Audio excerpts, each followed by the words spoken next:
40 jogos, a seleção Levou em Dorival, 35. Ramon e Fernando Diniz 31, levou sei lá. um pouco mais de 30 O jogos. Jorge Jesus está só esperando a CBF formalizar, vem correndo. Se bobear, ele tem até cláusula no contrato. Ele né? não vem correndo, Mas ele tem um Mundial, não tem? Não, a situação é a seguinte, ele tem a Copa da Ásia, que o mais distante que pode ir é final de maio. Né? Isso ao Hilal avançar até lá, pode ser eliminado antes.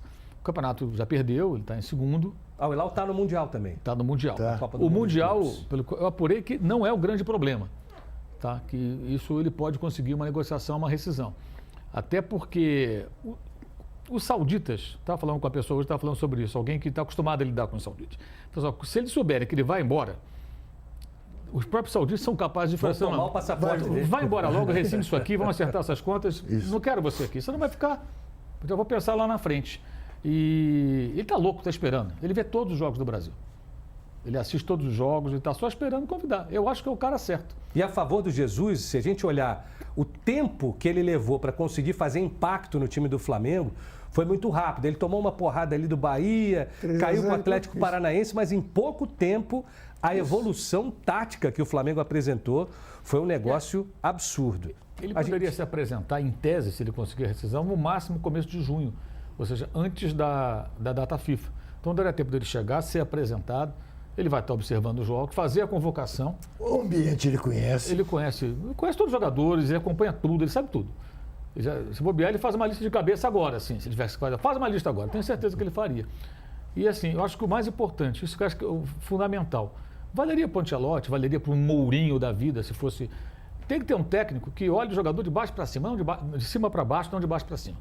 Que não seja pequeno diante do jogador. Que não seja parça, que né? tenha coragem de barrar quem tem que barrar. O Jorge Jesus tem todos esses predicados. E o time dele joga. Ele é um técnico, eu considero assim, um técnico padrão internacional. Se ele falasse inglês, não ficasse ali só em Portugal, ele teria tido uma trajetória. E o Jorge Jesus vai fazer 71 anos agora. Então, em tese, é a última oportunidade dele para a Copa do Mundo com uma seleção que pode ser campeão. O Brasil tem condições de ter um time campeão. Então, eu acho que é a melhor opção. Segundo alguns colegas apuraram, ele é o plano B, o plano A é quase impossível, o Ancelotti. Quem vai definir, gente, é o presidente do Real Madrid, é o Florentino. Se ele falar, não vai, não vai. Ele tem contrato até a outra temporada, você teria que romper, abrir mão. Ele está envolvido em todas as competições, Copa do Rei, Campeonato Espanhol, Champions League, claro. E tem o Mundial de Clubes. Quer dizer, tem 4 competições. Como é que você vai abrir mão do técnico? O Real Madrid vai abrir mão do técnico assim para a seleção brasileira em contrato? É muito difícil. E o Não, Jorge eu lembro Jesus que é um a cenário seleção mais brasileira favorável. é hoje, Mauro. Você trocar o Real Madrid pela seleção brasileira, vai ter gente querendo me bater, mas a verdade, quem vai querer largar a estrutura que tem o Real Madrid, o dinheiro que tem o Real Madrid, para pegar um rabo de foguete que é hoje a seleção trocar uma brasileira? Ferrari por um Fusca. E um detalhe, ele certamente não tem o conhecimento dos jogadores brasileiros Que o Jorge todo Jesus que tem o tem. Jorge Jesus por razões óbvias, né? Então, assim, eu acho que entre os dois hoje... E mais, eu vou falar uma outra coisa, mas a gente não vai entender ou não vai concordar. Eu acho o Jorge Jesus um técnico mais tático, mais estratégico do que o Carlo Ancelotti. Para mim, o Carlo Ancelotti é um bom técnico Um grande gestor de grupos, e é o o melhor. mestre da gestão ali. Talvez o melhor do mundo nisso. O cara que consegue contornar qualquer situação. Os jogadores têm um enorme respeito. O Jorge Jesus acho que é um técnico mais arrojado em forma de jogar, pressão alta, sabe? E transformar volante, meia em volante, saída de bola.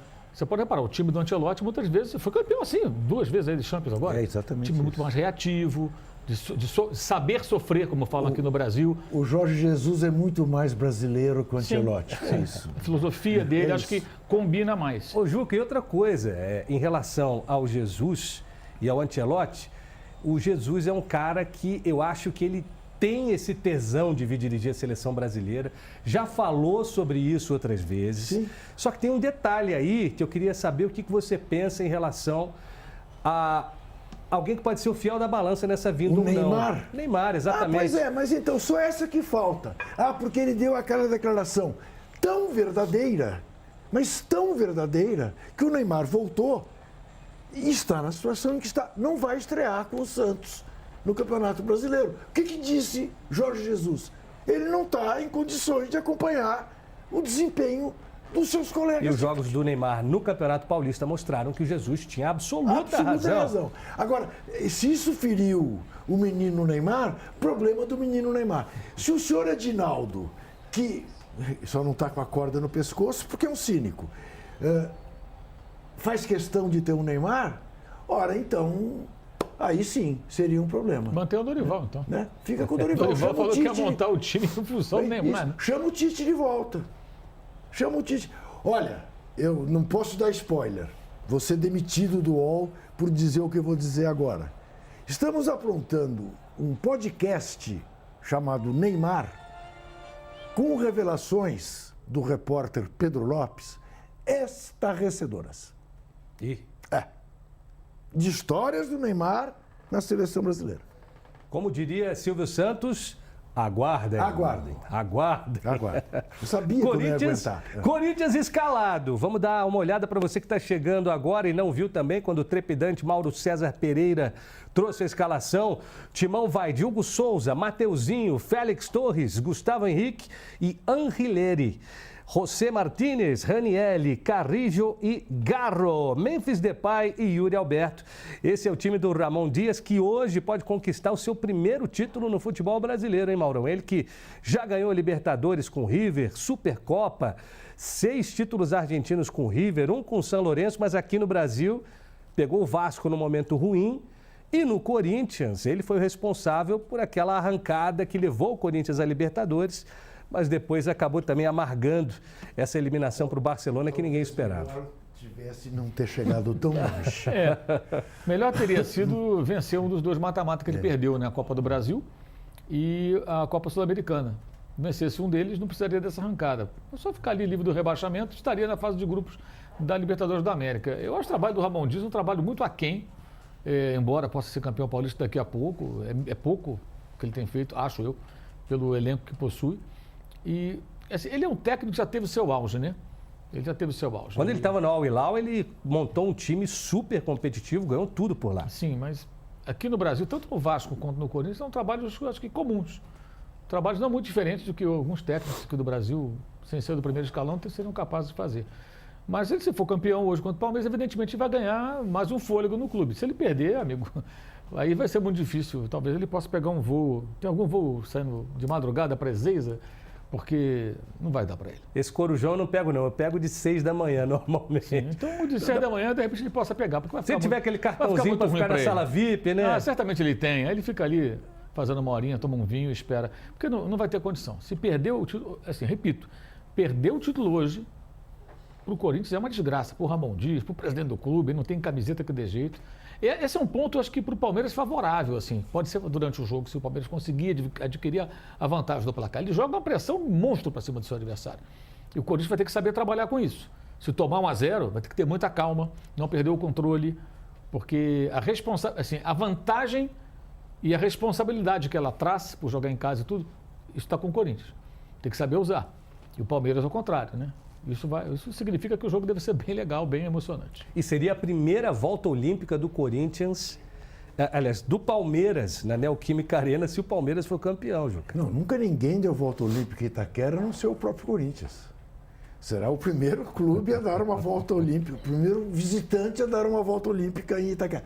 Se é que vai dar a volta olímpica, né? Porque eu não me lembro de o Corinthians ter dado volta olímpica no estádio do Palmeiras em 2018. Não me lembro nem sequer. Tem clima, né? De terem levantado a taça ali.